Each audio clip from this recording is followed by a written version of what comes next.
Chapter 1. Miss Allison thought that Silas Kane's 60th birthday party was going off rather better than anyone had imagined it would.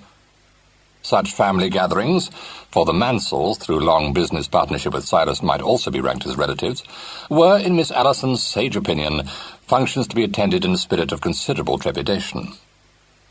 Nor had this one promised well at its inception. To begin with, Silas was at polite variance with old Joseph Mansell.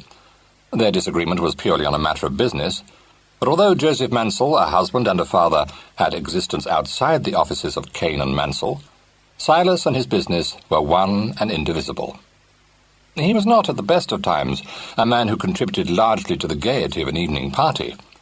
He was invariably civil, in an old-world style that seemed to suit his neat little imperial and the large stock ties he wore, and he would listen as patiently to a discussion on surrealism as to the description of the bird life on the Farne Islands, which was being imparted to him at the moment by Agatha Mansell.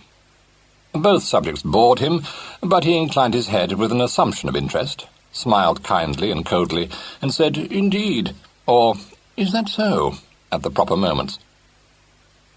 Miss Allison, glancing from his thin, pale face with its austere mouth and its calm, aloof eyes, to Mrs. Mansell's countenance, wondered whether a realization of her host's complete indifference to her conversation would shake Agatha Mansell's magnificent assurance. Probably it wouldn't. Mrs. Mansell had been to college in the days when such a distinction earned for a woman the title of blue-stocking, and the right to think herself superior to her less fortunate sisters. She had preserved through 30 years this pleasant feeling of superiority, and an alarmingly cultured voice which could make itself heard without the least vulgar effort above any number of less commanding accents. "We were disappointed at seeing no gunnets," announced Mrs. Mansell. "Of course, when we were on Iona last year, we saw hundreds of gunnets." "Ah, is that so, indeed?" said Silas Kane. "I saw a film about a lot of gunnets once," suddenly remarked young Mr. Hart. He added disparagingly, "It wasn't too bad."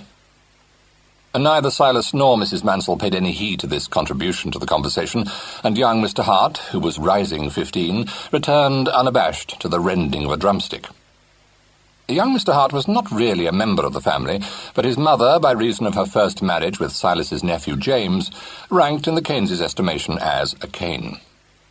James had been killed in the Great War, and although the Kanes bore no ill will towards Sir Adrian Hart, they could never understand why Norma, who was left in comfortable circumstances, had taken it into her head to marry him. Neither Norma nor Sir Adrian was present at this gathering. Norma, who had developed in her 30s a passion for penetrating into the more inaccessible parts of the world, was believed to be amongst pygmies and guerrillas in the Belgian Congo. And Sir Adrian, though invited to the party, had excused himself with a vague and graceful plea of a previous engagement. He had sent in his stead, however, his son Timothy, in charge of Jim Kane, his stepson, who was even now trying to catch Miss Allison's eye over the bank of flowers in the middle of the table. Timothy had come to stay. Jim had brought him down in his cream-coloured sports car, with a charming note from Sir Adrian. Sir Adrian had providentially remembered that Silas, upon the occasion of Timothy's last visit, had said that he must come again whenever he liked, and for as long as he liked. And Sir Adrian, confronted by the task of amusing his son during the 8 weeks of his summer holidays, decided that the day of Timothy's liking to visit Cliff House again had dawned. Miss Allison, sedately avoiding Jim Kane's eye, wondered what young Mr. Hart would find to do in a household containing herself in attendance upon an old lady of over 80 years, and Silas Kane. He enlightened her. "Are there any decent films on in Port Law this month, Miss Allison?" he inquired. "I don't mean muck about love and that sort of thing, but really good films with G-men and gangsters and things." Miss Allison confessed ignorance, but said she would obtain a list of the entertainments offered. "Oh, thanks awfully, but I can easily buzz into Port Law on my bike," said Mr. Hart. "I sent it by train, and I dare say it'll be at the station now, though actually, when you send things by train, they don't arrive until years after you do." He refreshed himself with a draught of ginger beer, and added, with a darkling look across the table, "As a matter of fact, it was complete drivel sending it by train at all. But some people seem to think nothing matters but their own rotten paintwork." Jim Kane, at whom this embittered remark was levelled, grinned amiably, and recommended his half-brother to put a sock in it. Miss Allison glanced down the long table to where her employer was seated. Old Mrs. Kane, who was over 80, had been carried downstairs to grace her son's birthday party. Not against her wishes, for she would have thought it impossible that any function should be held at Cliff House without her, but firmly denying any expectation of enjoyment. "I shall have Joseph Mansell on my right and Clement on my left," she decreed. Miss Allison, who filled the comprehensive role of companion secretary to Emily Kane, ventured to suggest that more congenial dinner partners might be found than the two selected by her employer. "It is Joe Mansell's right to take the seat of honour," responded Mrs. Kane bleakly, "and Clement is senior to Jim." So there was Emily Kane, sitting very upright in her chair at the end of the table, with Joe Mansell, a heavy man with gross features and a hearty laugh, seated on one side of her, and on the other her great-nephew Clement, the very antithesis of Joe Mansell, but equally displeasing to her. Clement, a thin, desiccated man in the late 30s, with sparse hair rapidly receding from his brow, didn't seem to be making much effort to entertain his great-aunt. He sat crumbling his bread and glancing every now and then in the direction of his wife, who was sitting between Joe Mansell and his son-in-law, Clive Pemble, on the opposite side of the table. Miss Allison, separated from Rosemary Kane by Clive Pemble's impressive form, couldn't see that sulky beauty, but she knew that Rosemary had come to the party in what the family called one of her moods.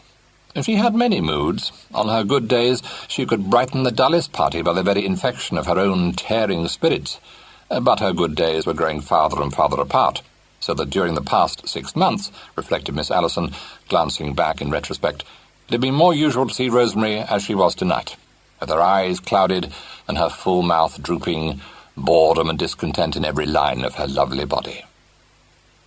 Clement, who was a partner in the firm of Kane and Mansell, was a man of considerable substance, and, since he was heir to his uncle's private possessions, a man of large expectations also. Miss Allison supposed that Rosemary must have married him for these reasons, for there didn't seem to be any other. She was obviously impatient of him, and as careless of showing her impatience as she was of showing her predilection for the society of one Mr. Trevor Dermot. Mrs. Kane, who thought Clement a poor creature, had claimed the prerogative of extreme old age to tell him 2 days before that if he didn't look after his wife better, she would run off with that Dermot. Miss Allison, mentally contrasting Trevor Dermot's handsome face and noble form with Clement's uninspiring mien and manner, couldn't but feel that so passionate a creature as Rosemary might be pardoned for throwing her cap over the windmill. Matters between the Clement Kanes were certainly becoming uncomfortably strained.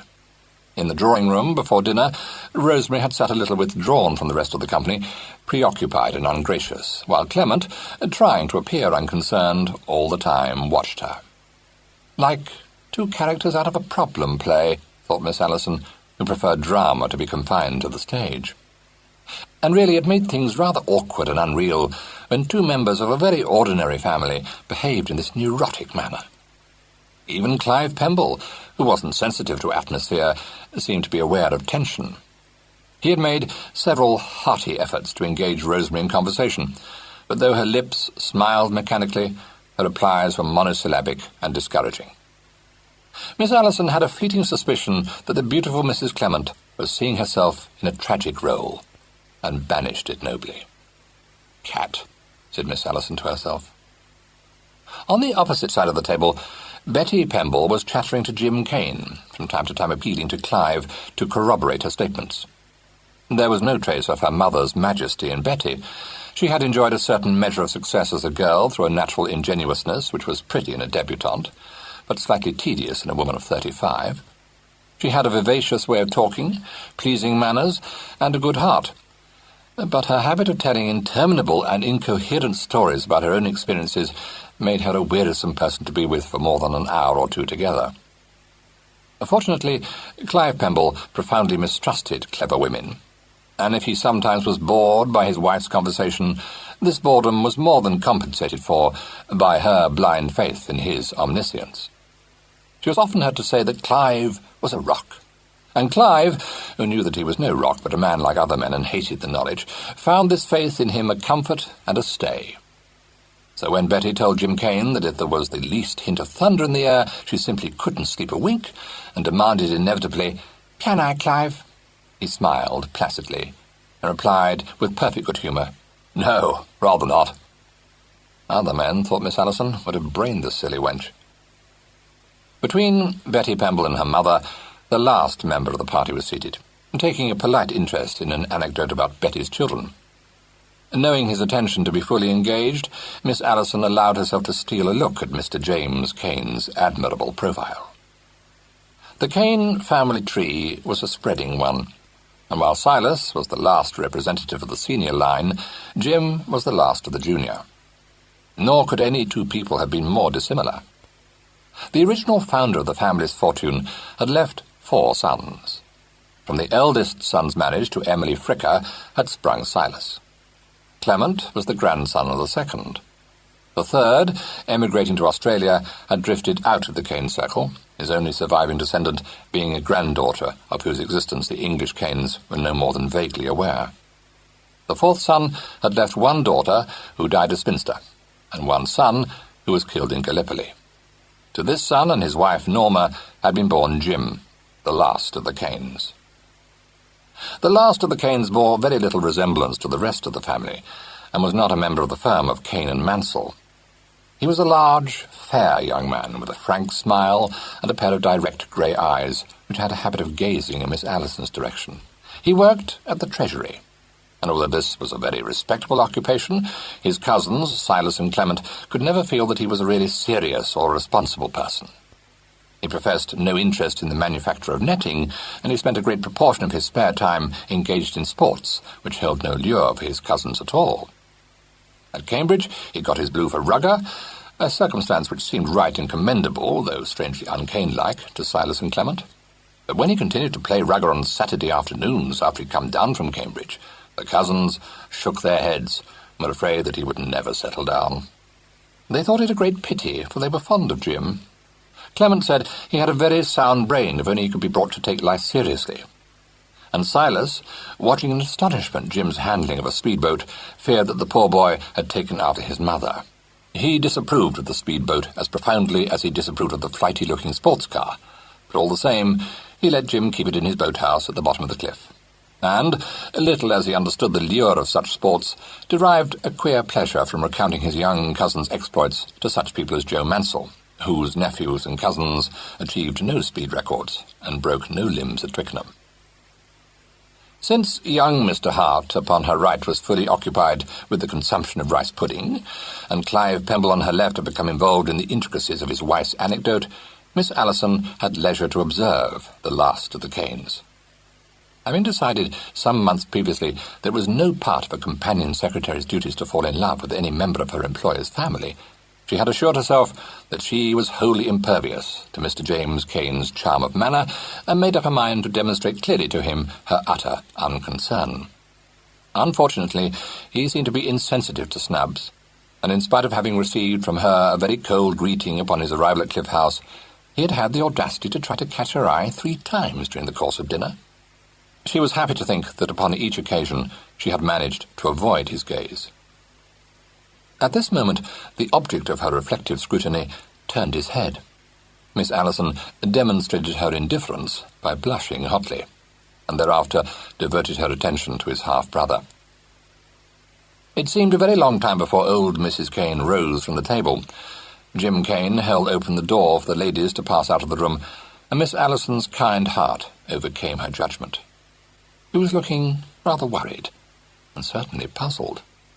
She was afraid all at once that her studied disregard of him had hurt his feelings, and instead of going out of the room without paying any heed to him, she raised her eyes to his face and gave him a faint smile. His brow cleared. He smiled back at her so warmly that she almost repented of her humane impulse.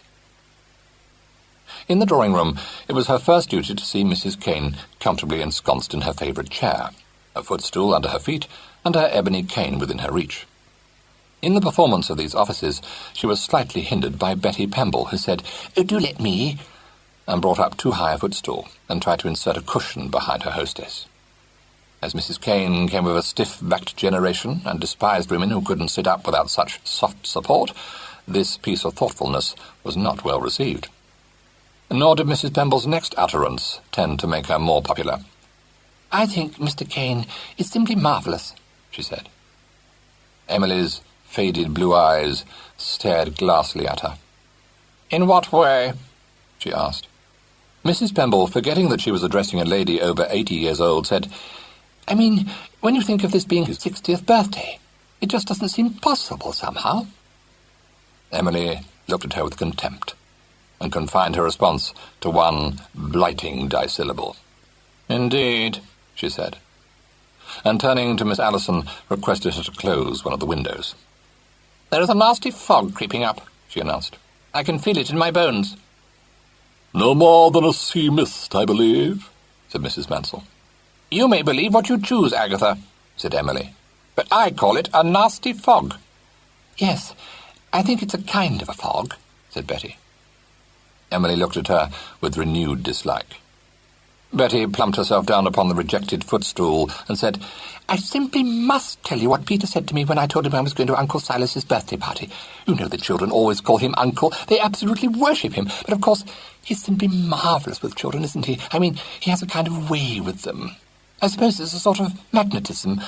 I always notice how they go to him. I mean, even a shy mite like my Jennifer. It's as though she just can't help herself." This portrait of her son, drawn in the guise of some kind of boa constrictor, did not appear to afford Emily any marked degree of gratification. She said dampingly, "And what did Peter say?" "Oh, God," muttered Rosemary, and jerking herself up out of a deep chair, walked across the room towards Miss Allison, and suggested to her that they should go into the conservatory. Miss Allison realized with a slight sinking of the heart that she was to be made the recipient of confidences. Mrs. Clement Kane had some few months before suddenly taken what appeared to be a strong liking to her, and had signified it by recounting to her with remarkable frankness her various emotional crises. "What a God-forsaken party!" Rosemary ejaculated as soon as she was out of Emily's earshot. "I can't think how you managed to put up with living here day in, day out." Miss Allison considered this. "It isn't as bad as you might imagine," she said. "In fact, it's really rather a pleasant life, taken all round." Rosemary looked at her in wondering dismay. "But the utter boredom," she said. "I should go mad." "Yes, but I'm rather placid, you know," replied Miss Allison apologetically. "I envy you. Cigarette?" Miss Allison accepted one. "It must be great to be able to take what comes as you do," pursued Rosemary. "I wish I were like it, but it's no good blinking facts. I'm not." "Well, I don't say that I should choose to be anyone's companion," said Miss Allison. "Only I'm a fool at shorthand and have no talents." "I expect you have really," said Rosemary in an absent voice, and with her gaze fixed broodingly upon a spray of heliotrope. "I told you I was getting to the end of my tether, didn't I? Well, I believe I've reached the end." There didn't seem to be anything to say in answer to this. Miss Allison tried to look sympathetic. "The ironic part of it is that having me doesn't make Clement happy," said Rosemary. "Really, he'd be better off without me. I don't think I'm the sort of person who ought ever to marry. I'm probably a courtesan manquée. You see, I know myself so frightfully well. I think that's my Russian blood coming out." "I didn't know you had any," remarked Miss Allison, mildly interested. "Good God, yes. My grandfather was a Russian. I say, do you mind if I call you Patricia?"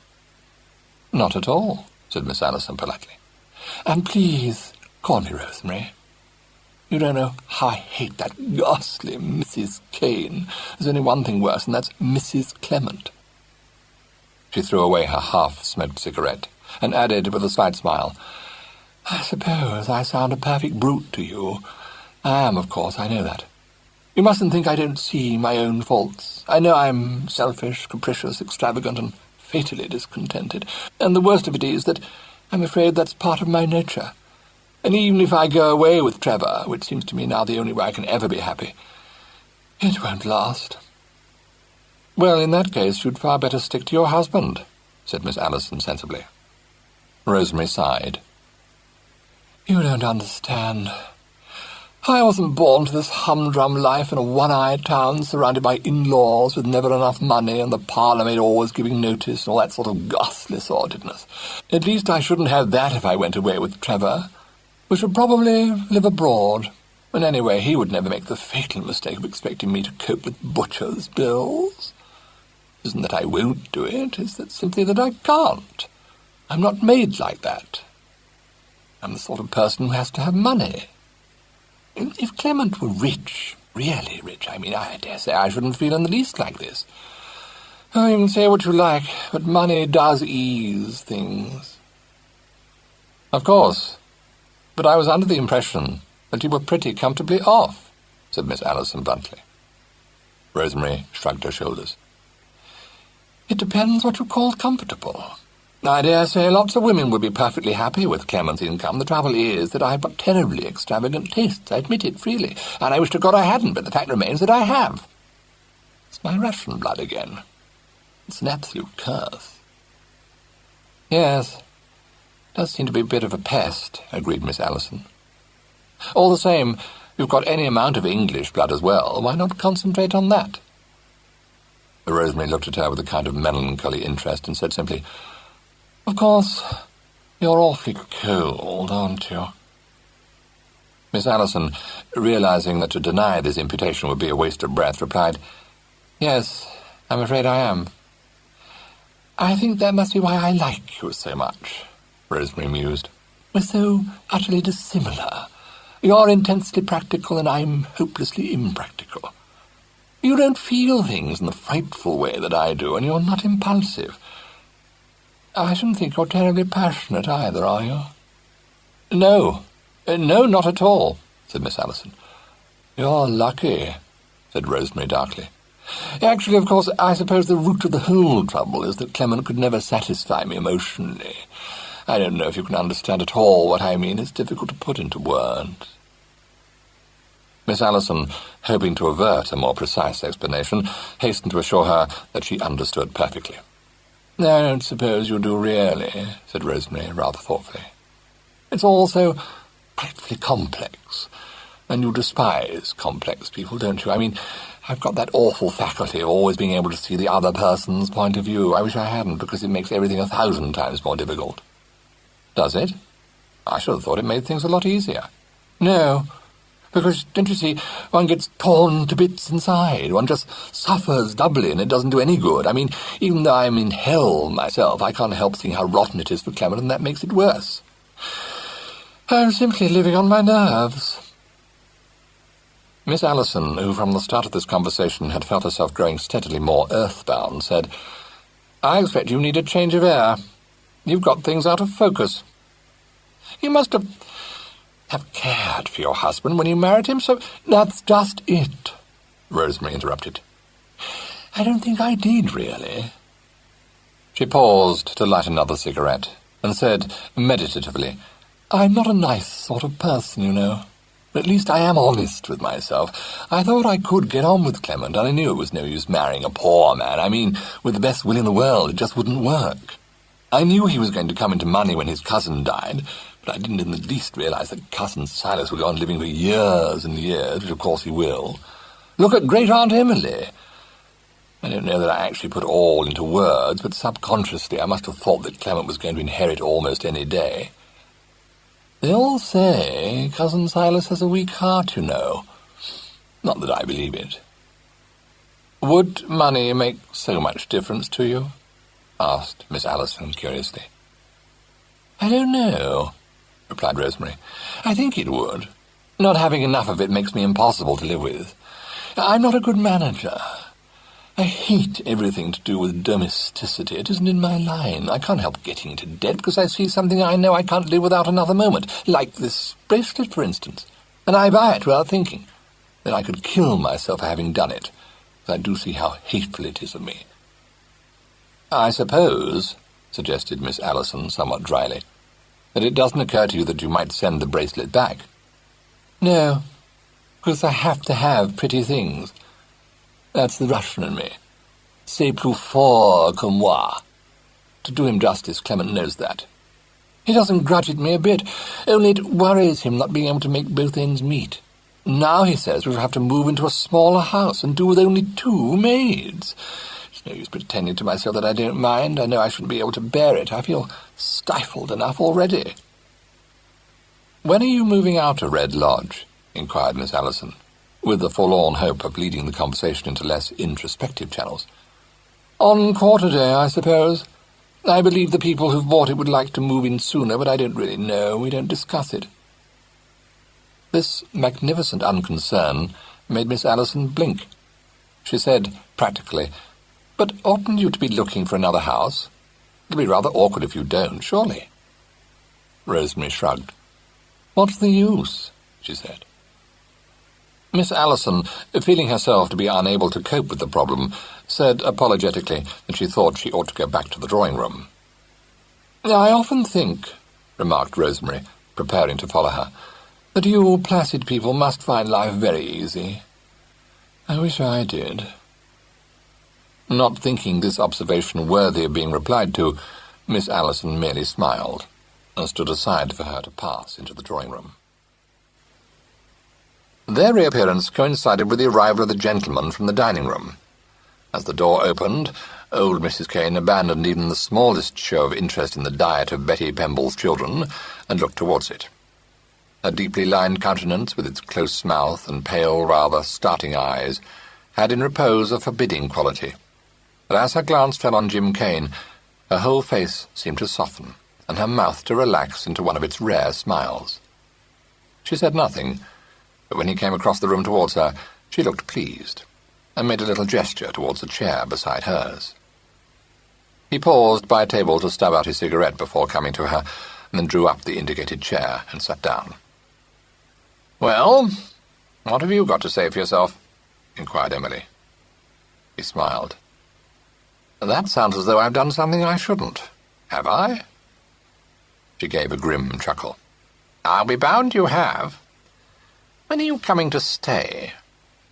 "Next week. May I?" She nodded. "They don't give you long enough holidays at that treasury," she said. "Where's your mother gone gallivanting off to now?" "Belgian Congo," replied Jim. "It's no use asking me precisely where in the Congo, because no one can make out the address on her last letter. It looks like Mwaro Gawaro. We can't help feeling that that's improbable." "Pack of nonsense," said Emily, but without rancour. "At her age, too. Leaving the boy, what's his name, with us, are you?" "That was the general idea," Jim admitted. "Not mine, but Adrian's. Do you mind? Adrian says Cousin Silas was kind enough to invite him." "I dare say. He won't bother me," said Emily. "I like young people about the place. Miss Allison can look after him." A gleam stole into her eye. She added sardonically, "You better talk it over with her." She looked towards her companion and nodded imperiously. Miss Allison came to her at once. "My great-nephew wants to talk to you about his brother," she announced. Jim Kane had risen at Miss Allison's approach, but shook his head at her glance of mild surprise. "No, I don't," he protested. "I mean, not about Timothy." "Well, you don't want to talk to an old woman when you might be talking to a pretty young one, I hope," said Emily. "Miss Allison, show my great-nephew the orange tree in the conservatory." She dismissed them with a nod. Jim Kane said, "I wish you would. I haven't been able to exchange 2 words with you so far." "Go along," said Emily, clinching the matter. So Miss Allison entered the conservatory for the purpose of a tete-a-tete for the second time that evening. Mr. James Kane, who had a disconcerting habit of going straight to the point, said bluntly, "Have I offended you?" "Offended me?" replied Miss Allison in a voice of studied lightness. "Dear me, no. Why should I be offended with you?" "I don't know," said Jim. "I got the impression during dinner that you weren't liking me much." "Nonsense," said Miss Allison bracingly. "Is it nonsense?" asked Jim. "Of course. I mean, have you seen The White Magnolia?" "Yes, thanks. Why have you been snubbing me?" "I don't think I have," said Miss Allison feebly. "You know you have."